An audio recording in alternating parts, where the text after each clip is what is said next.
If you are a student who is planning on going to college next year for a music conservatory or some sort of music degree, then you should watch this video because these are 5 pieces of advice that I wish I knew before I went to college.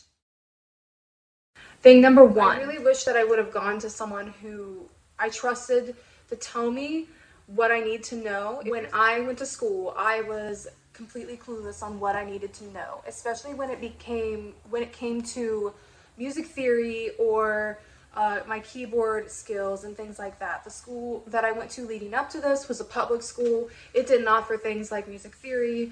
My high school teacher at the time was like ready to retire, and we had I didn't know much at all about music, to be honest. If you're someone who doesn't even know what you need to know, then if you have a private instructor, I would maybe go to them, someone who you really trust, and say, hey, I really want to do as well as I can, and I want to be not stressed out. Can you tell me, I have no idea what I'm doing with music theory. Can you tell me what do I need to know about it? They might be willing to help you. They might be willing to tutor you. In fact, I think tutoring would be a great investment for you. Another thing you can do is if you know anyone else who's going to music school who's older than you, already in college, they might know someone who is doing really well in those classes who'd be willing to tutor you, and it would be a win-win for you both because they'll be making a little bit of money and you'll be able to learn what you need to do. You don't want to be stressed out for the first 2 years. You don't want to be so afraid of failing, and that was the state I was in because I literally had no idea and I didn't even know the questions I needed to ask.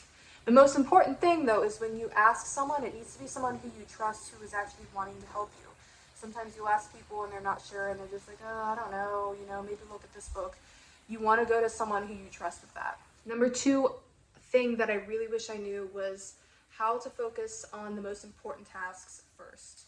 So when I went through my first year of school, it was just so hard to grasp what I needed to do. I did not realize that I needed to get all of the syllabuses from all of my classes, put it in a calendar, and see for myself with all of my classes when are all the due dates with each week. Then from there, you at least know what you need to do every week so that you're not failing, because if you don't do that one simple thing, you can easily fail a class because you might miss an important test or an important paper that was due. So another thing, once you do that, you also want to utilize your time that gives you the most bang for your buck, pretty much. If you've ever heard of Tim Ferriss's The 3-Hour Work Week, I believe is what it's called, he talks about the 80-20 rule. So he's saying, what can you do 20% of the time that will give you 80% in return, instead of the other way around where you're spending 80% of your time doing menial tasks that don't really mean anything and it's only giving you 20% of the results. So instead of, for example, starting your email or starting your day, checking your email and replying to all these things which take up time, you wake up and you do the most important task first. Okay, this week I have a test. So the very first thing I'm going to do today for an hour is I'm going to study. And then I'm going to make sure that I've typed at least 1 page of this paper due on Friday. And then I can check my emails after that.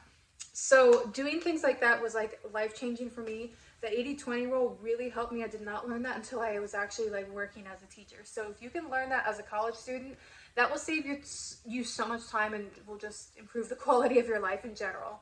Number 3 is to not take yourself too seriously. So when I went through my first year of school, it was just so hard to grasp what I needed to do. I did not realize that I needed to get all of the syllabuses from all of my classes, put it in a calendar, and see for myself with all of my classes when are all the due dates with each week. Then from there, you at least know what you need to do every week so that you're not failing, because if you don't do that one simple thing, you can easily fail a class because you might miss an important test or an important paper that was due. So another thing, once you do that, you also want to utilize your time that gives you the most bang for your buck, pretty much. If you've ever heard of Tim Ferriss's The 3-Hour Work Week, I believe is what it's called, he talks about the 80-20 rule. So he's saying, what can you do 20% of the time that will give you 80% in return, instead of the other way around where you're spending 80% of your time doing menial tasks that don't really mean anything and it's only giving you 20% of the results. So instead of, for example, starting your email or starting your day, checking your email and replying to all these things which take up time, you wake up and you do the most important task first. Okay, this week I have a test. So the very first thing I'm going to do today for an hour is I'm going to study. And then I'm going to make sure that I've typed at least one page of this paper due on Friday. And then I can check my emails after that. So doing things like that was like life-changing for me. The 80-20 rule really helped me. I did not learn that until I was actually like working as a teacher. So if you can learn that as a college student, that will save you so much time and will just improve the quality of your life in general. Number 4 is to not take on too much. So there were other people who I went to school with who were just seemed like, you know, superwoman. They were just doing everything. They were in all the sororities. They had a job. They were the leader of this. They were the leader of that. And yeah, you're building your resume, and it's great to build your resume, don't get me wrong.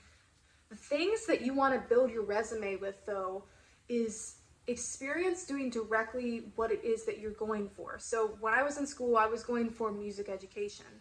I was already going to get 2 student teaching experiences, and I would get a reference letter from that as well. That is the most important thing.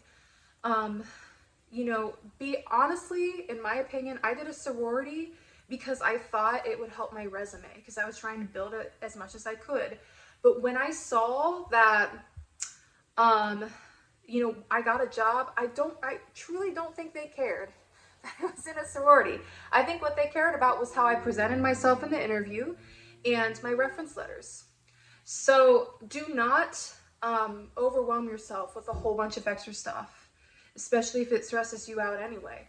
The other thing is jobs. I know a lot of us, I wish that we were all privileged and could just have the privilege of going to school without having to feel the pressure of having to work, which is not most of our situations. I had to work, my husband had to work. A lot of my own students, I'm seeing them now, are wanting to work. I understand that it sucks to be poor, a poor college student who can't afford much. But I promise you, college is a long-term investment. It is so important that you do as good as you can in college so that you can invest in your future. It's going to be something that is delayed gratification for you. It feels great to make money now, but if it's not a job that you actually want to do and it's just like a side summer job, don't waste your time on it. It's better to do a job that you can like maybe do your homework while you're doing it than it is to make like decent money for a college student working a job that's requiring you to put in, you know, almost a full-time amount of hours. For example, when I was in college, my junior and senior year, I wanted to make money so bad. I did a warehouse job, and it had me working 6 p.m. to 6 a.m., 12-hour shifts, third shift. I was like packing boxes. It was a physically exhausting job. And then school, I was a full-time student. And that was during the week, during the day. So I was going through a phase in my life where I was like, didn't know what was day or night. It was so like, I just felt like I was living in a fog all the time. I felt very guilty too about some of the classes I took, because your junior and senior year, the classes are more and more geared towards what you're actually going to be doing with your degree. And I felt like I made bad impressions on some of the professors because I was so exhausted. I just couldn't do my best. So I suggest if you can, I know not everyone's privileged enough to just not work. But if you can, find a job that allows you to still work on your homework. A great example of this could be babysitting. Especially something that I did where I did music education. Of course, you know, you're working with kids anyway, so it's kind of relevant. And once the kids are asleep, you can just sit there and do your homework or, you know, do whatever it is you need to do. Do something like that, or do something like that's at the school where you're just like checking people's ID cards to come into the gym or something like that. Do not overwhelm yourself. I promise you, it will not help you out in the future.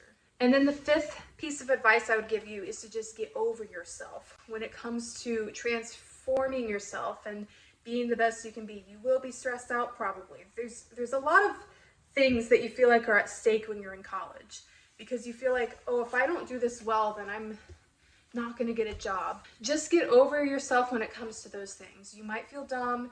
You might feel like you can't. You might feel like everyone else in the class is doing better than you.